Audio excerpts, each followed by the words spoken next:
मैं अंसाउल हक खान और आप देख रहे हैं बिहार लाइव 24। इन दिनों किसान आंदोलन को लेकर सड़क से सांसद तक चर्चाओं का बाजार गर्म है। विपक्ष किसानों के मुद्दे को लेकर सरकार को घेर रही है तो वही सरकार विपक्ष पर राजनीति करने का आरोप लगा रही है। कैमूर जिले के चैनपुर विधानसभा के पूर्व प्रत्याशी पूर्व चैनपुर जिला पार्षद उपाध्यक्ष सह ब्यूर पंचायत के मुखिया पति दीवान अरशद हुसैन उर्फ राजू खान से एक मुलाकात के दौरान विभिन्न मुद्दों पर चर्चा हुई।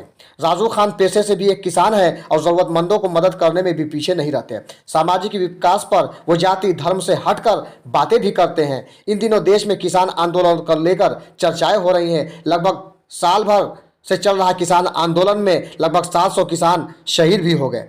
किसान आंदोलन को समाप्त करने के लिए सरकार ने तीनों कृषि बिल वापस भी ले ली और प्रधानमंत्री ने किसानों को घर जाने के लिए भी आग्रह किया था, लेकिन किसान घर न जाकर एमएसपी आंदोलन में मारे गए किसानों को मुआवजा और आंदोलन के दौरान सरकार की तरफ से किसानों पर लगाए गए केस को भी हटाने की मांग कर रहे हैं।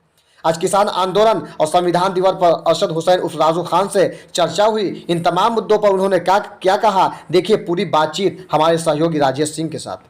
राजू जी, आपको हमारे बिहार लाइव चैनल में स्वागत है। देश में तीनों किसान बिल वापस ले लिया प्रधानमंत्री ने। किसान नहीं हटना है, मूल कारण क्या हो सकता है?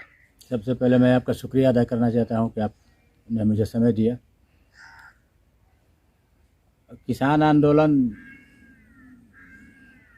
अब तक तो समाप्त सरकार के द्वारा घोषणा कर दिया। जब कृषि बिल वापस ले लिया गया तब तो किसानों को बॉर्डर इलाका खाली कर देना चाहिए, और अभी तक नहीं खाली करने का रीज़न समझ में नहीं आ रहा, जबकि सरकार 29 तारीख से संसद चलने वाला है। जो उसकी बाकी प्रक्रियाएं, वैधानिक प्रक्रियाएं हैं, वो पूरी हो जाएंगी। हमें जहाँ तक लगता है कि ये किसान आंदोलन के आड़ में ये राजनीतिक आंदोलन इसको बना दिया गया है। सरकार भी काफ़ी विलम्ब किया। अगर सरकार विलम्ब नहीं करती, जो सैकड़ों लोग मरे, कुछ लोग कोरोना से मरे होंगे, कुछ गंभीर बीमारी से मरे होंगे, कुछ मगर सब तो गया किसान आंदोलन के ही नाम पर। किसान आंदोलन के चलते इतने लोग शहीद हुए, 700 लोग करीब बताया जाता है कि आंकड़े के हिसाब से कि 700 लोग मरे हैं। तो किसान देर आया दुरुस्त आया, ठीक है, सरकार ने निर्णय लिया। अब सरकार तो अपने हिसाब से तो मतलब किसानों के हित में अच्छा करने के लिए कर रहा था, मगर लगा कि नहीं, कि सरकार नहीं समझा पाई या किसान समझ नहीं पाए। अब किसान तो अब नहीं रह गए हैं। किसान तो खेत में है, अपने खलिहान में है, अपने घर में है, न कि सड़क पे है। सड़क पे तो वो सिर्फ नेता लोग हैं, बिचौलिए लोग हैं।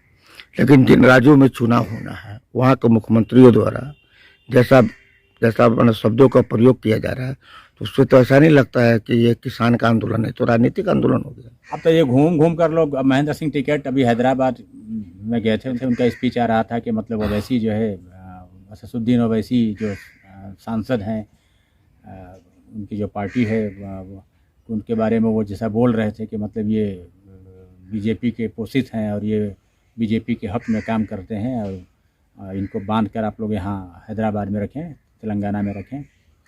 तो अब इससे तो जाहिर हो रहा है कि मतलब ये किसान आंदोलन नहीं, ये राजनीतिक आंदोलन, किसान आंदोलन के आड़ में ये राजनीतिक आंदोलन है। 5 राज्यों में चुनाव होना है, उसी के मद्देनजर ये सारा लोग खेल कर। सरकार भी तो भयभीत है कि हमारा वोट बैंक न खसक जाए, हमारी वोट न खराब हो जाए। तो सरकार अब ऐसा तो भाई, अगर देश हित में काम करना है तो कुछ तो कठोर निर्णय लेना ही पड़ेगा। और नरेंद्र मोदी तो कठोर निर्णय लेने में तो आगे हैं, अब क्यों पीछे हटे, अब तो वही बता सकते हैं। कांग्रेस का कमान गांधी परिवार से हटकर किसी ऐसे नेता के हाथ में आ जाने से क्या कांग्रेस का? हमारी समझ से ये आता है कि मतलब जैसे बीजेपी में है कि सारे लोग जो है मतलब कैडराइज हैं, कैडर पार्टी है, कैडर बेस्ड पार्टी है।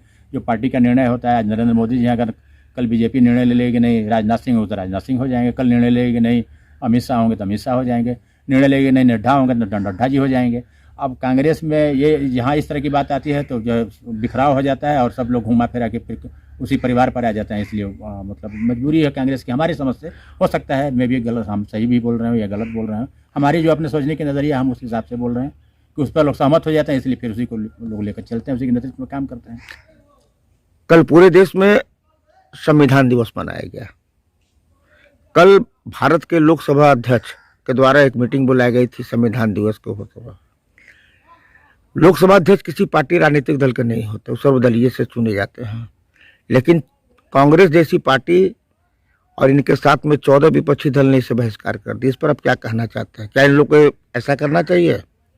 अब बाबा भीमराव अम्बेडकर के नाम पर सारे लोग राजनीति करते हैं। अब बाबा भीमराव अम्बेडकर जब संविधान के निर्माता हैं, जब लोकसभा अध्यक्ष के द्वारा मीटिंग बुलाई गई संविधान सभा में, वहाँ सबको हिस्सा लेना चाहिए था। वहाँ महामहिम राष्ट्रपति भी मौजूद थे, राष्ट्रपति और लोकसभा अध्यक्ष सब जब मौजूद थे। या किसी पार्टी या किसी दल का तो था नहीं, तो दलगत राजनीति अपने जगह पर है। जब किसी संवैधानिक संस्था के अध्यक्ष के द्वारा बुलाया गया, देश की सबसे बड़ी पंचायत के अध्यक्ष के द्वारा बुलाया गया, तो वहाँ जाना चाहिए था। हमारी समझ से वो जाना चाहिए था। आप लोग पता नहीं कौन सा संदेश देना चाहते हैं। आप जब भीमराव अम्बेडकर के मानने वालों में से हैं, तो फिर क्यों भीमराव अम्बेडकर ही क्यों ना वहाँ संविधान दिवस मनाया जा रहा था, या कोई पार्टी का कार्यक्रम था? वहाँ इनको जाना चाहिए था, जो भी हो जाना चाहिए था। कांग्रेस हो, सपा हो, बसपा हो, जो भी हो जाना चाहिए था। देश में राजनीति इस कदर बढ़ गई है कि कोई भी अगर सरकार काम करती है तो उसे राजनीतिक रंग दे दिया जाता है। ये भाजपा का है। जो सरकार होती है, जो उसका तो नाम स्वतः चलता है कि उसी के राजकाज में हुआ, उसके देखरेख में हुआ, उसके कार्यकाल में हुआ, तो वो तो मतलब वो तो देश हित में करता है। क्या भाजपा, ठीक है, भाजपा को मुसलमान वोट नहीं देते हैं, थोड़ी देर के लिए मुसलमान वोट नहीं देते, तो क्या मुसलमानों का काम नहीं हो रहा है? सरकार कभी ये नहीं बनाती है, सरकार ये कभी नहीं बराव करती है, ये दुराव नहीं करती है कि मतलब जो है ये रोड बन रहा है तो उस पर मुसलमान भी चल रहा है, उस पर हिंदू भी चल रहा है, उस पर छोटा भी चल रहा है, उस पर बड़ा भी चल रहा है। बिजली मिल रही है तो हमको भी मिल रही है बिजली, आपको भी मिल रही है बिजली, उनको भी मिल रही है। ऐसा इस तरह का मानसिकता नहीं होना चाहिए। ये संकुचित मानसिकता के लोग इस तरह की बात सोचते हैं। आप भीमराव अम्बेडकर के अनुयायी हो, मानने वाले हो, संविधान के मानने वाले हो, तो संविधान का बहिष्कार तो आप न कर रहे हो जी। फिर संविधान का बहिष्कार कर रहे हो तो मतलब आप किस संविधान की बात करते हो? आप संविधान को नष्ट करना चाहते हैं।